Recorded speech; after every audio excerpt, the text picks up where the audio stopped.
ప్రత్యేకమైనటువంటి శుభాభివందనాలు తెలియజేస్తున్నాం.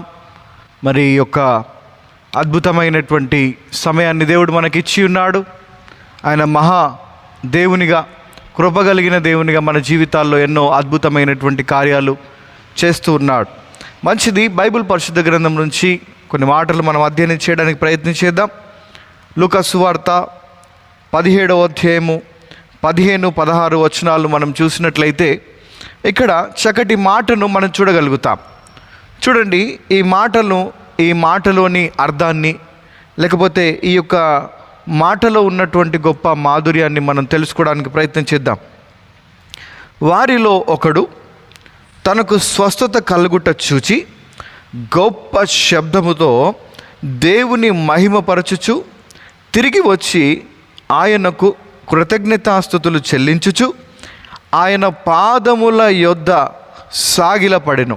చూడండి, మనం గమనించినట్లయితే బైబిల్ పరిశుద్ధ గ్రంథంలో 10 మంది కుష్ఠరోగులు ఊరి బయట ఉండి మరి వారు ఎదురు చూస్తున్నారు. దేని కొరకంటే మమ్మల్ని ఎవరైనా రక్షిస్తే బాగుండు, లేదా మమ్మలను ఎవరైనా కాపాడితే బాగుండు, మేమెందుకు వెలివేయబడ్డాం, మేమెందుకు మాకున్న జబ్బును బట్టి మేము ఈ యొక్క ఊరి చివర ఉండాలి, లేకపోతే మేమెందుకు వెలివేయబడాలి అని అనేక ప్రశ్నలతో కుమిలిపోతూ ఒక చింతాక్రాంతులుగా, లేకపోతే వెలివేయబడినటువంటి వారిగా వారు ఏడుస్తూ దూరంలో ఉంటున్నటువంటి సందర్భంలో ప్రభు అయిన యేసు ఆ యొక్క మార్గము గుండా ప్రయాణం చేయబోతున్నాడని తెలుసుకున్నవారు ఆయన వచ్చి మమ్మల్ని స్వస్థపరుస్తాడా, ఈ యొక్క భయంకరమైనటువంటి కుష్టి వ్యాధి కలిగినటువంటి మమ్మలను స్వస్థపరుస్తాడా అని ఆలోచన చేస్తున్నటువంటి సందర్భంలో ప్రభు గ్రామంలో ఉన్నటువంటి ఆ యొక్క అనేక మందిని చూశాడు. కానీ ఊరు చివరన ఉన్నటువంటి ఆ యొక్క 10 మంది కుష్ఠరోగుల దగ్గరకు ఆయన ప్రయాణమై వెళ్తున్నాడు. ఆయన వెళుతున్నటువంటి సందర్భంలో చుట్టూన్నవారు బహుశా అనుకున్నారు కావచ్చు, ఏంటి ప్రభు ఎందుకు ఇలా కుష్టి వ్యాధిగ్రస్తుల దగ్గరికి వెళ్తూ ఉన్నాడు, ఒకవేళ వారికి ఉన్నటువంటి కుష్టి వీళ్ళకి ప్రభుకు అంటుతుందేమో, ప్రభుతో పాటు శిష్యులు కూడా ప్రయాణం చేస్తూ ఉన్నారు, అసలు ఏం జరగబోతుందో చూద్దాం, అసలు ఏం జరుగుతుందో చూద్దామని చెప్పి వెళ్ళారు. వెళ్ళినప్పుడు అకస్మాత్తుగా ప్రభు వారితో మాట్లాడుతూ ఉన్నాడు. ఏమని మాట్లాడుతున్నారంటే, మీరు వెళుతున్న దారి మధ్యలో, మీరు వెళ్ళేటువంటి మార్గంలో మీరు స్వస్థపరచబడతారు అని చెప్పినప్పుడు ప్రభువు మాటను బట్టి వెంటనే వారు మెల్లిగా ప్రయాణం ప్రారంభించేదానికంటే ముందే ఏం జరిగిందంటే ఆ 10 మంది కుష్టి రోగము కలిగినటువంటి వారు స్వస్థపరచబడ్డారు. వాస్తవానికి ఈ యొక్క పేరాగ్రాఫ్ని మనం చాలాసార్లు చూసుండొచ్చు, లేకపోతే ఈ యొక్క మాటని మనం చాలాసార్లు వినుండొచ్చు. కానీ ఒక విషయాన్ని మనం గమనించినట్లయితే ఇక్కడ ఈ 10 మందిని మనం చాలా జాగ్రత్తగా చూడడానికి ప్రయత్నం చేద్దాం.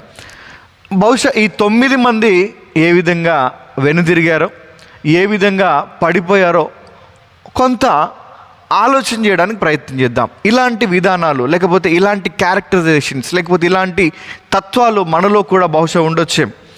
ఒకవేళ ఈ 9 మంది ఎవరైతే ఉన్నారో ఈ 9 మంది వారు వారు వారు స్వస్థపరచబడ్డారనేటువంటి విషయాన్ని గ్రహించి వెళుతూ ఉన్నారు. కానీ ఇందులో ఒక వ్యక్తి మాత్రము తిరిగి ప్రభుకు కృతజ్ఞత చెల్లించినటువంటి వ్యక్తిగా ఉన్నాడు. ఆ వ్యక్తి గురించి తర్వాత మనం అధ్యయనం చేద్దాం. ఈ 9 మందిలో ఉన్నటువంటి గుణగణాలు చూస్తే, ఒకవేళ ఒక వ్యక్తి, మొట్టమొదటి వ్యక్తి బహుశా అనుకునవచ్చు ఏమనంటే, ఈ యొక్క రోగం పూర్తిగా తగ్గిందా లేదా, ఒకవేళ కొంతకాలం దీన్ని పరిశీలన చేసి నిజంగా పూర్తిగా నేను స్వస్థపరచబడితే తిరిగి మరలా వెళ్ళి ప్రభుకు కృతజ్ఞతలు చెల్లిస్తానని అనుకున్నాడు కావచ్చు మొట్టమొదటి వ్యక్తి.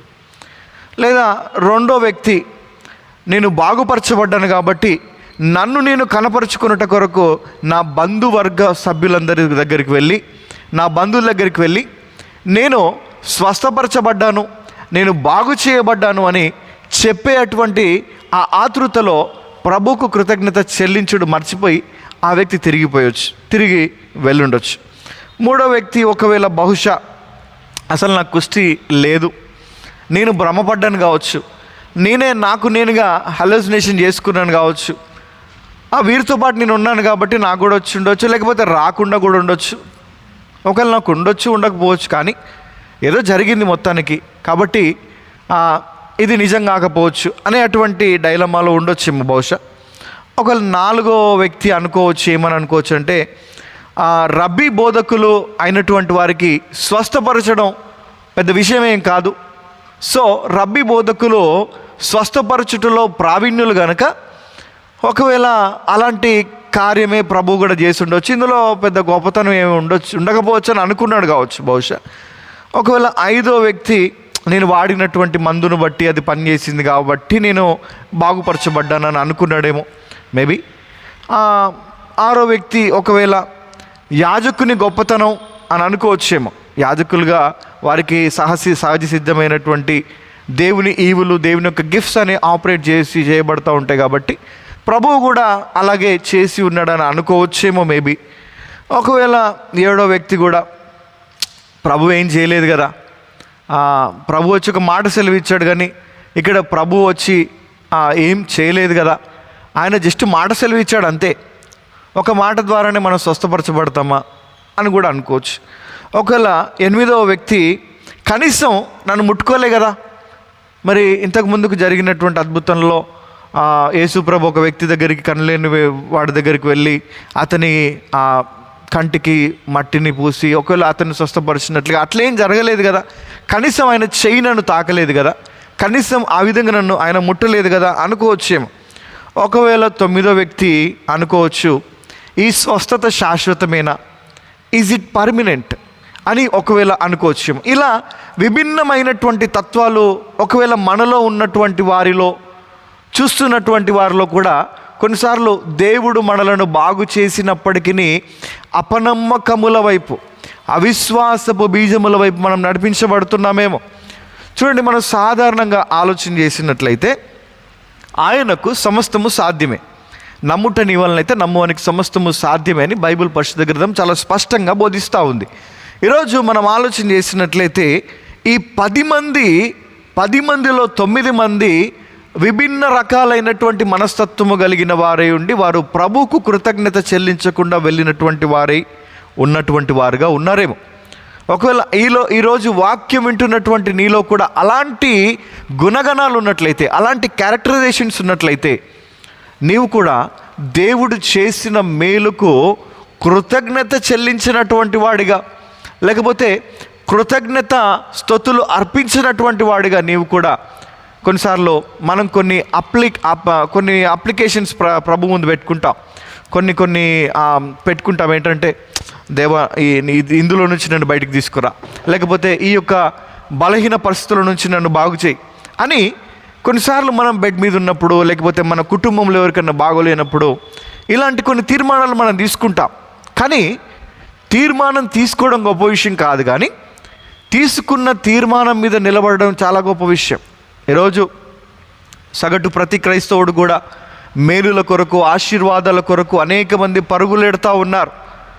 అక్కడికని ఇక్కడికని నన్ను ఎవరైనా ముట్టుకుంటే బాగుండు, నన్ను ఎవరైనా తాకుతే బాగుండు, ఇక్కడికని రకరకాల పరుగులు మనం పరిగెడతా ఉన్నప్పుడు దేవుడు విశ్వాసమునకు కర్తయు దాన్ని కొనసాగించు అధిపతి అన్న విషయాన్ని మనం గమనించాలి.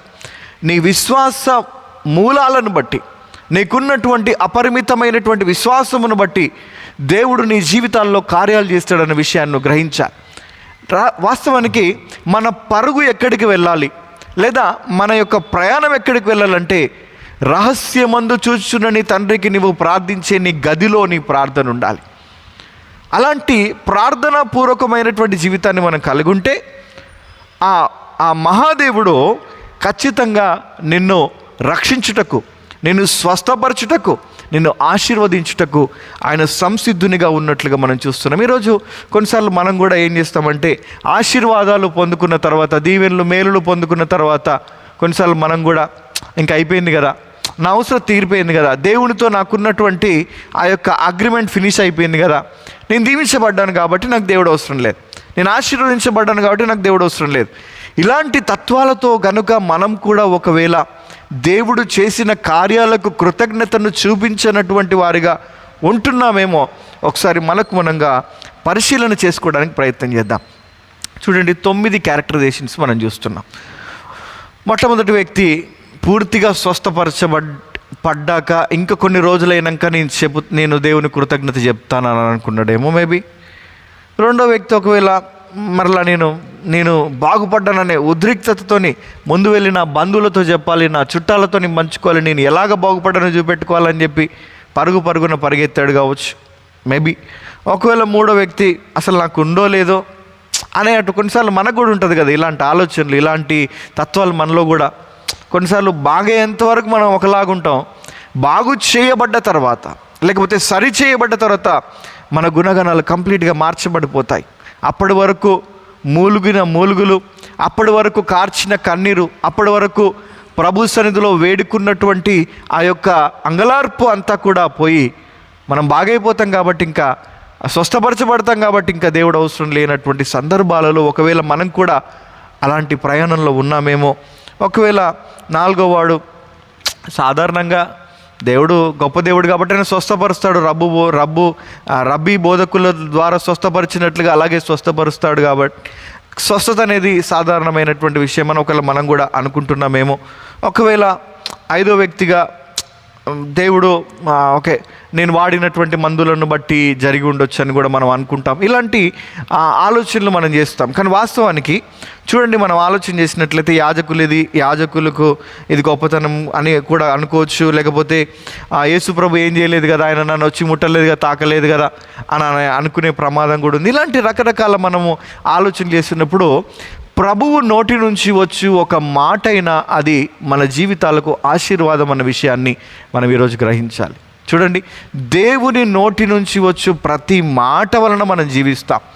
ఈరోజు ఒక విషయాన్ని మనం గమనించాలి. ఈ 9 మంది క్యారెక్టరైజేషన్స్లో ఉన్నటువంటి గుణగణాలు ఒకవేళ మనలో కూడా ఉండొచ్చేమో. మేలులు పొందుకునేంత వరకు ఒకలాగా, మేలులు పొందుకున్న తర్వాత ఒకలాగా మనం ప్రవర్తించొచ్చేమో. కానీ ఆయన నిన్న నేడు రేపు మారని మార్పు చెందని దేవునిగా ఉన్నందుకు మన జీవితాల్లో మనం ఎంతో ధన్యులమన్న విషయాన్ని మనం గ్రహించాలి. ఈరోజు చాలామంది ఏం చేస్తారంటే మేలులు పొందేంత వరకు ప్రభువుకు కృతజ్ఞత చూపిస్తారు, దీవెనలు ఆశీర్వాదాలు పొందుకునేంత వరకు ప్రభువుకు కృతజ్ఞత చూపిస్తారు. కానీ అవి దీవెనలు ఆశీర్వాదాలు ఇవన్నీ కూడా అయిపోయిన తర్వాత నెక్స్ట్ వెంటనే ఇంకా మనకు దేవుడితో సంబంధం లేనట్లుగా వ్యవహరిస్తూ ఉంటారు. అయితే ఈరోజు మనం గమనించాల్సిన విషయం ఏంటంటే ఈ 9 మందిలో ఉన్నటువంటి తత్వాలు అనేక మందిలో ఉండొచ్చు, కానీ ఆ ఒక్కని వలె మనం మార్చబడాలి. ఆ ఒక్కడు ఎవరు అంటే చూడండి, మనం గమనించినట్లయితే అతడు సమరయునిగా మనం చూడగలుగుతాం. అంతేకాకుండా వారిలో ఒకడు తనకు స్వస్థత కలుగుట చూచి గొప్ప శబ్దముతో, అయ్యా నీవే నన్ను స్వస్థపరచావు, నీ వలనే ఇది జరిగింది, నీవు గొప్ప దేవుడమని కృతజ్ఞత చెల్లిస్తూ దేవుణ్ణి మహిమపరచుచు తిరిగి వచ్చి ఆయనకు కృతజ్ఞతాస్తుతులు చెల్లించుచు ఆయన పాదముల మీద సాగిలపడ్డట్లుగా మనం చూస్తున్నాం. చూడండి, మనం లోకంలో కొన్నిసార్లు అనేక మంది పాదాలను మొక్కుతాం మనకు అవసరమైతే, కానీ దేవుని పాదాలను ఆశ్రయించేవాడు ఎన్నడూనూ కూడా ఓడిపోడు, పడిపోడు, తిరిగి అపజయాన్ని పొందడు. కాబట్టి ఈరోజు ఒకవేళ మనం కూడా కృతజ్ఞులుగా లేనటువంటి విధానాలతో మనం ఉన్నామేమో, లేకపోతే ఆ భక్తి కలిగిన వారిగా కనపడుతూ భక్తిహీనులుగా ప్రవర్తిస్తున్నామేమో. ఇలాంటి తత్వాలతో ఒకవేళ మనం పరిగెడుతున్నట్లయితే ప్రభువు మన నుంచి కోరుకునేది ఏంటి అంటే కృతజ్ఞులుగా ఉండాలని. చూడండి, ఏదైనా వనములో లేదా దేవుడు ఆదము అవ్వను ఇద్దరిని కూడా తయారు చేసినప్పుడు వారిద్దరు కూడా ప్రభువుకు కృతజ్ఞులుగా ఉంటాడని ఆశపడ్డాడు. కానీ కృతజ్ఞత లేకుండా వారు వేరొక స్వరాన్ని విని అపవాది చేతులలో పడి అపవిత్రమైనటువంటి కార్యాన్ని, దేవుని మాటను తృణీకరించినటువంటి సంఘటనను మనం చూడగలుగుతున్నాం. ఈరోజు ఒకవేళ మనం కూడా ప్రార్థన చేసి ఇంకా జరిగే సమయానికి ఇంకా జరగదేమోలే, లేకపోతే ఇది కాదేమోలే, ఇది అవ్వదేమోలే అనేటువంటి డైలమా సిచ్యువేషన్స్లోకి మనం వెళ్ళిపోయి మన భక్తిని దిగదార్చుకునేటువంటి స్థితిలో గనక మనం వెళుతున్నట్టు ప్రయాణం చేస్తున్నట్టు ఉన్నట్లయితే ఈరోజు నీ కొరకే ఈ యొక్క వాక్యం అನ್ನು గ్రహించు. దేవుడు ఇక్కడ చక్కటి మాటను మనం చూడగలుగుతాం. ఏంటంటే ఒకే ఒక్కడు, వారిలో ఒక్కడు ఏం చేస్తున్నాడంటే తను పొందుకున్నటువంటి స్వస్థతను, ఆ పుండ్లు కురుపులు గాయాలతో ఉన్నటువంటి ఆ వ్యక్తి ఇవన్నీ మాయమైపోయినప్పుడు వాటిని చూసుకొని కృతజ్ఞత చెల్లిస్తూ ఆయన పాదముల మీద సాష్టాంగపడినట్లుగా మనం చూస్తున్నాం. ఈరోజు వాస్తవానికి ఎవరో ముట్టుకుంటే స్వస్థపరచబడతామని, ఎక్కడికో పరిగెడితే మనం దీవించబడతామని కాదు, కానీ ఒక విషయాన్ని మనం గమనించాలి. ఏంటంటే నీ విశ్వాసమును బట్టి దేవుడు కార్యాన్ని చేస్తాడన్న విషయాన్ని గమనించాలి.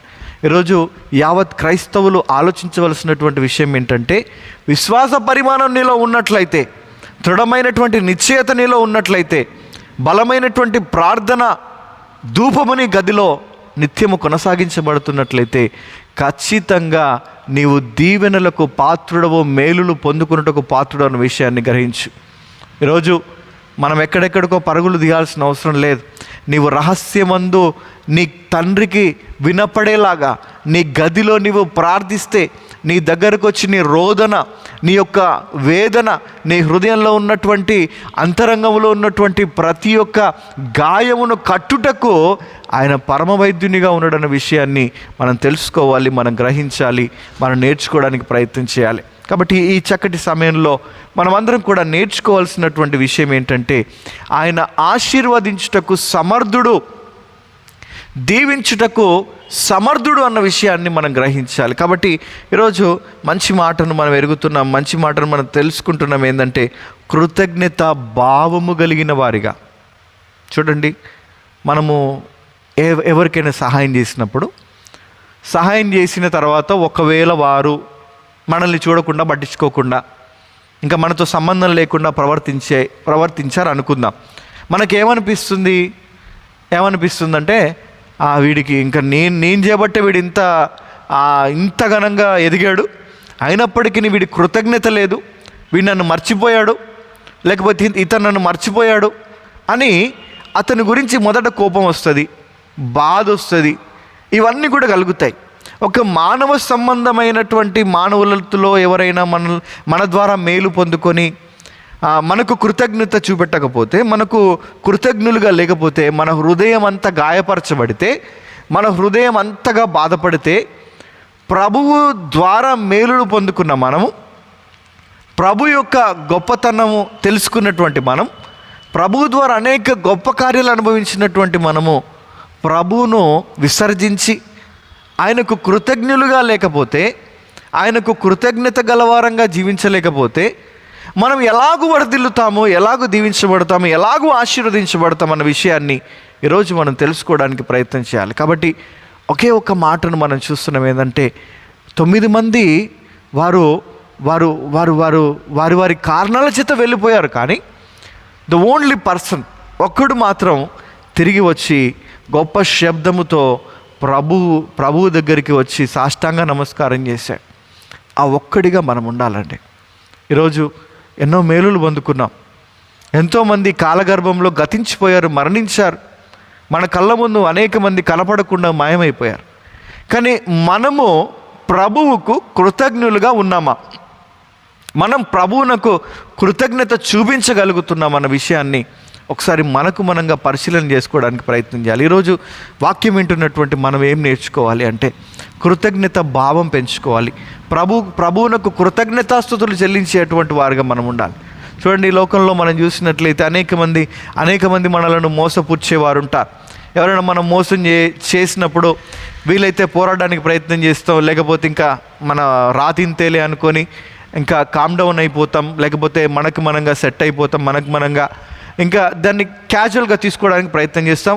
కొంతమంది బలహీనులు దాన్ని జీర్ణించుకోలేనటువంటి వారు, ఆ మోసాన్ని జీర్ణించుకోలేనటువంటి వారు, లేకపోతే ఆ యొక్క ఎడబాటుని జీర్ణించుకోలేనటువంటి వారు మరణిస్తారు, లేకపోతే ఆత్మహత్యలు చేసుకుంటారు. పిరికివారైనటువంటి వారు అనేక మంది అలా చేస్తారు. మరి ఇహలోక సంబంధంగా కలిగినటువంటి నొప్పికే మనం ఇంతగా పరితపిస్తే, ఆ మహాదేవుడు ఈ భూలోకంలో నిన్ను సృష్టించి, దీవించి, ఆశీర్వదించి నీ జీవితంలో చేసినటువంటి గొప్ప కార్యములను మర్చిపోయేటువంటి వారిగా మనం ఉన్నట్లయితే దేవుడు మనలను బట్టి సంతోషపడతాడా, దుఃఖపడతాడా అన్న విషయాన్ని మనం గ్రహించాలి. కాబట్టి అనేక కారణాలు మనకు ఉంటాయి. మందిరానికి రావాలంటే ఎన్నో కారణాలు ఉంటాయి, దేవునితో గడపాలంటే ఎన్నో కారణాలు ఉంటాయి, దేవునితో ప్రార్థన చేయాలనుకున్నప్పుడు అన్నీ గుర్తొస్తాయి. కానీ బలహీన సమయాలలో, ప్రతికూలతలలో మనం కార్చిన కన్నీటికి దేవుడు ప్రతిఫలం ఇచ్చాడా లేదా?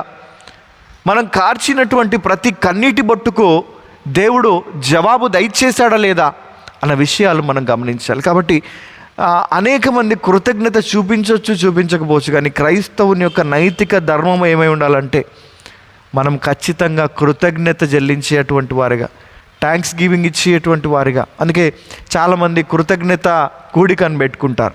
కారణం ఏంటంటే దేవుడు వారి జీవితాల్లో చేసిన మేలులను బట్టి, చేసిన అద్భుతమైన కార్యములను బట్టి ఏం చేస్తారంటే దేవుని నామాన్ని కృతజ్ఞతాస్తుతులు చెల్లిస్తారు.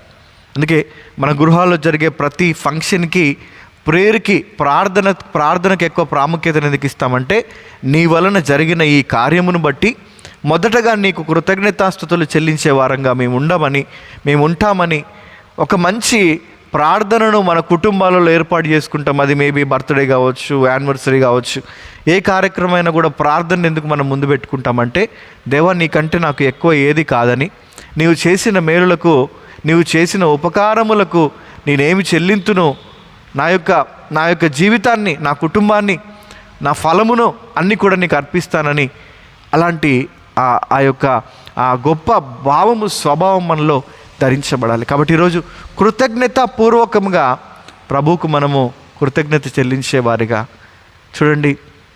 మనము ప్రభువును అనేక సందర్భాల్లో మోసం చేస్తున్నాం కావచ్చు, ఏదో అవసరతల కోసం నమ్ముకొని అవసరాలు తీరిన తర్వాత దేవునికి దూరంగా మనం ఉంటున్నాం కావచ్చు.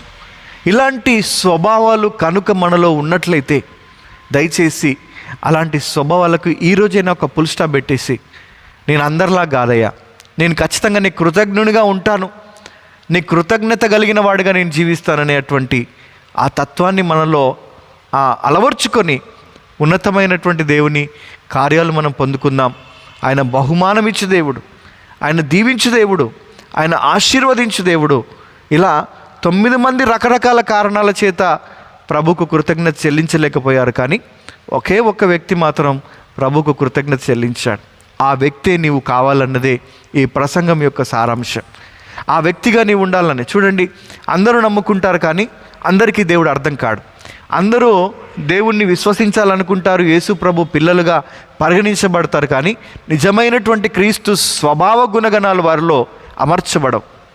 కాబట్టి ఈరోజు ఆయన రొట్టెను, మాంసమును తీసుకుంటున్నటువంటి వారిగా, ఆయన శరీరమును మనము పాలిభాగస్తులుగా ఉన్నటువంటి వారిగా మనము ప్రభువుకు కృతజ్ఞులుగా ఉండట కొరకు పరితపిద్దాం, ప్రయాసపడదాం.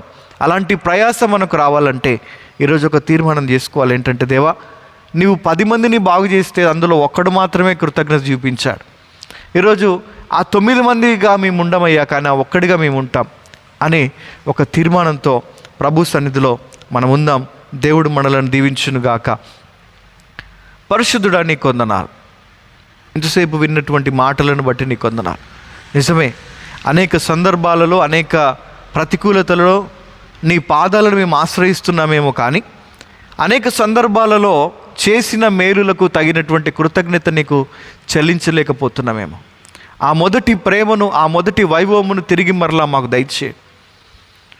అనేక సందర్భాల్లో మేము పడిపోవడానికి గల అనేక కారణాలు, అనేకమైనటువంటి లోటుపాటులు మా జీవితాల్లో కలిగి ఉండొచ్చేమో. ఇకనైనా నీకు కృతజ్ఞత కలిగినటువంటి వాడిగా, ఆ ఒక్కడిగా మేము ఉన్నట్టుకు నీ సహాయం దయచేయి. నీ కృప కలిగిన హస్తములు మాకు తోడుగా ఉంచి, అమూల్యమైనటువంటి నీ పిల్లలుగా మేము చేర్చబడి, నీ ఉన్నతమైనటువంటి ప్రణాళికను మేము అర్థం చేసుకొని, నీకు కడవరకు సాక్షులుగా నమ్మకమైనటువంటి వారిగా ఉండటకు నీ సహాయం మాకు దయచేసి, ఈ యొక్క లెంట్ సీజన్లో ఎవరెవరైతే ఉపవాసం ఉండి ప్రార్థిస్తున్నారో అట్టి వారికి నీ బలమును, శక్తిని దయచేయండి. నీ యొక్క కృప కలిగిన హస్తాలకు ఆ కుటుంబాలను అర్పిస్తున్నాం. దీవించండి, ఆశీర్వదించండి. మీరు తోడే ఉండి నీ బలమైన కార్యములు వారి జీవితంలో జరిగించమని యేసయ్య సర్వశక్తి కలిగిన ఉన్నతమైన నామములో ఈ ప్రార్థన వినయముతో వేడుకొని సమర్పించుకుంటున్నాం మా పరమ తండ్రి. Amen, amen, amen. Praise the Lord. May God bless you. దేవుడు మిమ్మలను దీవించి ఆశీర్వదించును గాక. Praise the lord.